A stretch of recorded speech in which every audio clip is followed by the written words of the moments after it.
گھر سے آ رہا تھا تو میرے دماغ میں ایک بات گھوم رہی تھی جو آج سے تقریباً 18 سال پہلے کی ہے. اور مجھے یاد ہے کہ میں پہلی دفعہ اللہ کے راستے میں نکلا. لمبے لمبے میرے بال تھے, جینز ٹی شرٹ میں نے پہنی ہوئی تھی. مسجد میں جا کے بیٹھا, اور اس وقت عشاء کے بعد کا ٹائم تھا. مسجد میں کوئی تھا نہیں, لوگ جا چکے تھے, اکا دکا لوگ تھے. تو ایسے میں نے قرآن پکڑا, قرآن پکڑ کے میں نے کھولا بڑے عرصے بعد. تو جن آیتوں پر میری نظر پڑی, قرآن کھولا تو 18واں پارہ کھل گیا, اور جن آیتوں پر میری نظر پڑی اس میں سے پہلی آیت تھی قد افلح المؤمنون, اور نیچے اس کے معنی لکھے ہوئے تھے بالتحقیق کامیاب ہو گئے مومنین. تو میں اس کو دیکھتا رہا. اس آیت کو دیکھ کے آگے میرے سے پڑھا نہیں گیا. مجھے خیال آیا کہ کامیاب ہو گئے مومنین. تو کامیابی تو میرے نزدیک اس وقت کوئی اور چیز تھی. اس وقت میرے نزدیک کامیابی تھی پیسے کا ہونا, شہرت کا ہونا, نام کا ہونا, مال کا ہونا, لوگوں میں جانا, پہچانا جانا. یہ میرے نزدیک کامیابی تھی. لیکن مجھے اس بات کا بھی احساس تھا کہ یہ اللہ کا کلام ہے, اور کچھ تھوڑا بہت میرا وقت کیونکہ لگ چکا تھا تو مجھے اس بات کا احساس ہو گیا تھا کہ اصل کامیابی تو وہ ہے جو اللہ کے ہاں کامیابی ہے. اصل کامیابی وہ نہیں ہے جس کو میں کامیابی کہوں. یہ بات بھی ذرا سمجھنے کی ہے. اللہ جس کو کہے وہ کامیاب ہے, اس کی کیا وجہ ہے؟ اس کی وجہ ایسے سمجھاتے ہیں علماء کرام. یہ اتنی کائنات ہے نا جو ہمیں آپ کو نظر آتی ہے, یہ ساری کی ساری اللہ نے انسان کے لیے بنائی ہے, اور انسان کو اللہ نے اپنے لیے بنایا ہے. اب اس کائنات میں جو چیز میری ضرورت کی ہے وہ میرے لیے جتنی ضروری ہے نا اس کی اتنی ہی اونچی قیمت ہے. اگر گاڑی انسان کی ضروریات کو پورا کرتی ہے تو اس گاڑی کی قیمت ہے, اور وہ قیمت کس نے لگائی ہے؟ انسانوں نے.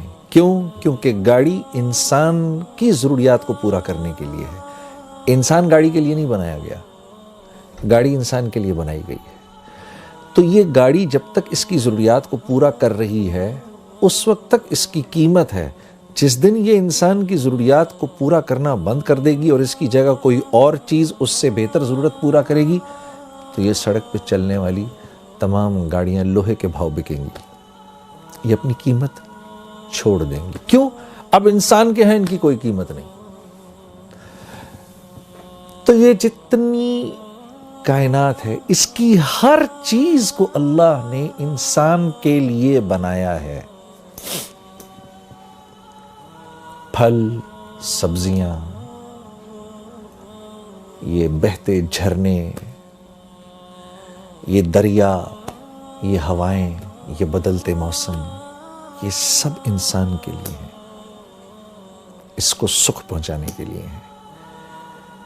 اور اس کائنات میں جو کچھ ہے وہ جتنی انسان کی ضرورت کو پورا کر رہا ہے اتنا ہی قیمتی ہے, اور جو انسان کی ضرورت کو پورا نہیں کر رہا وہ اتنا ہی بے قیمت ہے. کیوں؟ کائنات انسان کے لیے بنی ہے. اسی طرح کیونکہ انسان اللہ کے لیے بنا ہے تو انسان کی قیمت بھی اللہ ہی لگاتے ہیں. انسان خود اپنی قیمت نہیں لگا سکتا. بڑے بڑے بادشاہ آئے, بڑے بڑے کر و فر کے ساتھ آئے, فرعون نے تو اپنے آپ کو آ کر کہا انا ربکم الاعلی، میں تو بہت بڑا رب ہوں، کہتا پھرے، کیونکہ اللہ کے ہاں بے قیمت ہے، تو دنیا سے تو مرنے سے پہلے ہی اللہ نے اس کو بے قیمت کر دیا، اور مارنے کے بعد اللہ نے اس کو پرزرو کر دیا اور آنے والی نسلوں کے لیے عبرت کا نشان بنا دیا۔ کیوں؟ کیونکہ یہ اللہ کے ہاں بے قیمت تھا، اب یہ قیامت تک بے قیمت رہے گا۔ کوئی اپنے آپ کو کچھ بھی سمجھتا پھرے؟ جو اللہ کے ہاں قیمتی ہے وہ دراصل قیمتی ہے۔ کیوں؟ کیونکہ انسان بنا اللہ کے لیے ہے۔ وَمَا خَلَقْتُ الْجِنَّ وَالْإِنسَ إِلَّا لِيَعْبُدُونَ، ہم نے جن و انس کو بنایا ہی اس لیے ہے کہ یہ ہمارے بن کے رہیں۔ اللہ، جیسے ہم کہتے ہیں نا لا الہ الا اللہ، نہیں کوئی معبود سوائے اللہ کے، ہو ہی نہیں سکتا۔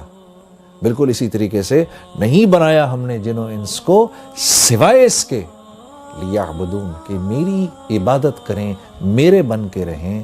انسان بنا اللہ کے ہاں ہے، کہ اللہ کے لیے ہے، انسان اللہ کے لیے بنا ہے، اس لیے اس کی قیمت بھی اللہ ہی لگاتے ہیں۔ تو جب میں نے پڑھا نا قد افلح المؤمنون، کامیاب ہو گئے مومنین، تو مجھے تھوڑی دیر کے لیے لگا جنید تو اپنے آپ کو کتنا کامیاب سمجھتا ہے، اپنے آپ کو کتنا بڑا سٹار سمجھتا ہے، چیک تو کر، کیا تو واقعی ان کامیاب لوگوں میں سے ہے؟ کیا تو واقعی اتنا کامیاب ہے جتنا کامیاب تو اپنے آپ کو سمجھتا ہے؟ تو میں نے ان اگلی 10 آیتوں کو پڑھنا شروع کیا کہ یہ آیتیں کیا کہہ رہی ہیں۔ قد افلح المؤمنون، بالتحقیق مومنین کامیاب ہو گئے۔ اب یہ مومنین ہیں کون؟ یہ تو دیکھیں۔ تو ان کی پہلی صفت کیا ہے؟ الذین هم فی صلاتهم خاشعون، جب نماز میں کھڑے ہوتے ہیں، اللہ اکبر، جب نماز میں کھڑے ہوتے ہیں تو ساری کائنات کو بھول جاتے ہیں۔ جب کہتے ہیں نا اللہ اکبر، علماء کرام فرماتے ہیں جب ہم یوں کرتے ہیں نا اللہ اکبر، تو ہم دراصل پوری ہمارے کرنے کا مطلب یہ ہوتا ہے اللہ کا جتنا ما سوا ہے اب چلا جائے پیچھے، ہمارا اس سے فی الحال کوئی واسطہ نہیں، کیونکہ ہم بادشاہوں کے بادشاہ، ہم اپنے خالق، اپنے مالک، اپنے اس رب کے سامنے کھڑے ہونے لگے ہیں جو وحدہ لا شریک ہے، جو واحد ہی نہیں ہے، وہ احد ہے۔ واحد ایک کو کہتے ہیں، احد اس کو کہتے ہیں جو ایک بھی ہو اور جس جیسا دوسرا ہو ہی نہیں سکتا۔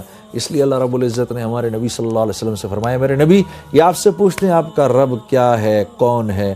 آپ فرمائیے قل هو اللہ احد۔ تمہارے اتنے دماغ ہیں ہی نہیں کہ تمہیں اللہ رب العزت شرح صدر ہوں کہ اللہ ہیں کیسے؟ اللہ احد ہیں، اللہ جیسا دوسرا کوئی ہے ہی نہیں۔ تو جب ہم یوں کرتے ہیں نا اللہ اکبر، تو ہم اس احد ذات کے سامنے جا کر کھڑے ہو گئے ہیں جس جیسا کوئی دوسرا ہے ہی نہیں۔ کیوں؟ وہ اکیلا خالق ہے، اس جیسا کوئی خالق ہے ہی نہیں، ہو ہی نہیں سکتا اس کے، بلکہ اس جیسا کوئی خالق تو کیا کہنا، اس کے سوا کوئی تخلیق دے ہی نہیں سکتا۔ انسان ایجادات کرتا ہے۔ ایک صاحب نے مجھ سے کہا کہ بھائی دیکھیں نا، ایک کاغذ تو ہم نے بنایا، انسان نے بنایا، گاڑیاں ہم نے بنائی ہیں۔ میں نے کہا ایک منٹ، انسان جب کسی چیز کو تخلیق دیتا ہے نا تو اس میں 4 پروسیسز ہوتے ہیں۔ انسان کی تخلیق میں 4 پروسیسز ہیں، جن میں سے 1 2 3 اللہ کے ہیں، 1 انسان کا ہے۔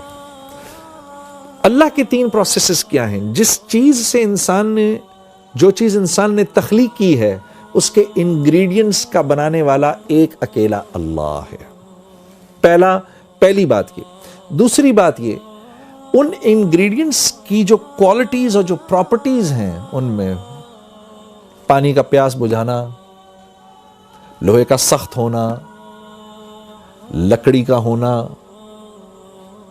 زہر کا فیٹل ہونا، یہ جو کوالٹیز ہے نا جن چیزوں کو انسان ملا رہا ہے، ان چیزوں کی کوالٹیز بھی انسان کی بنائی ہوئی نہیں، اللہ کی بنائی ہوئی، اس میں اللہ کی ڈالی ہوئی ہے۔ تیسری چیز کہ جن چیزوں کو انسان نے جوڑا آپس میں کوئی بھی چیز تخلیق کرنے کے بعد، اب ان چیزوں میں جو پراپرٹیز کی جو چینج آئی ہے وہ بھی من جانب اللہ آئی ہے۔ چوتھی چیز انسان کی چیزوں کو ملانا، تو انسان تو چیزوں کو جوڑتا ہے، ایلوائز کو ملا دیتا ہے، ایک سرٹن والیوم، پریشر اور ٹیمپریچر سے انسان اللہ کے جو بنائے ہوئے ایلیمنٹس ہیں ان کو ہیٹ کرتا ہے، پھر وہ ایلیمنٹس، ان ایلیمنٹس کو سرٹن پریشر، سرٹن والیوم پہ اور پھر ان کو آپس میں جوڑتا ہے۔ وہ تو آپس میں جڑتے ہیں، جڑنے کے بعد ان کی جو کوالٹیز چینج ہو جاتی ہیں، ان میں وہ پراپرٹیز کا چینج ہونا بھی اللہ کے ہاتھ میں ہے۔